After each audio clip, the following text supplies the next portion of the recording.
Cheers to your new age, Mrs. Olúwatóyìn Adégbọlá ní Adéoyè.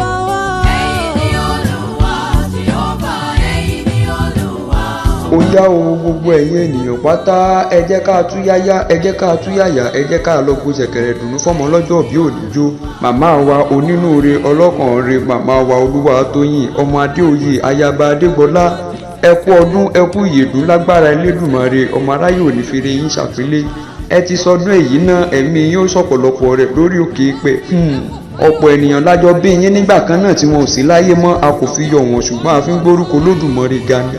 Ẹ wá rí kó tọ́pẹ́, àtẹ̀yìn àtọmọ ọmọ àtọkọ ọmọ pẹ̀lú aya ọmọ tí Ọlọ́run fún yín pátápátá lọ́ba mi Èdùmàrè dá sí. Ọba mi Èdùmàrè nínú ọlá ńlá rẹ̀ ó tún wá fi kún ọdún yín lọ́jọ́ tí ò ní ẹ̀rí kó tọ́pẹ́ bí. Bíbélì gan sọ wípé ohun rere ni láti máa káyé ọjọ́ wa.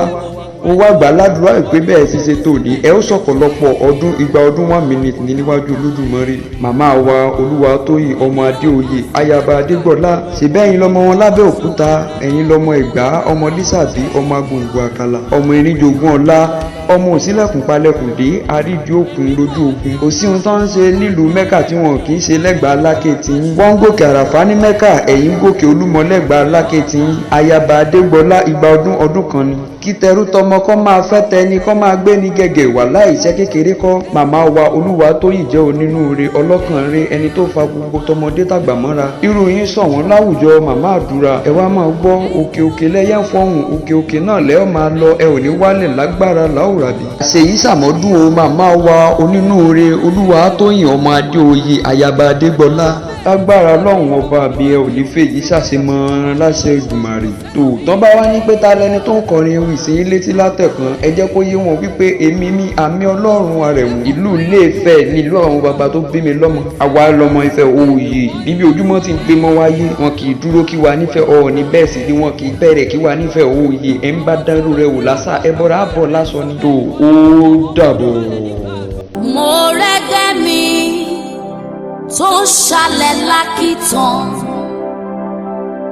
mo rẹ́gbẹ́ mi tí wọ́n ń dáwọ́ pọ̀ fún jẹun lóríta, mo rẹ́gbẹ́ mi táyé ti yà ní wèrè o, èmi ò ṣe níyìyàn o bàbá.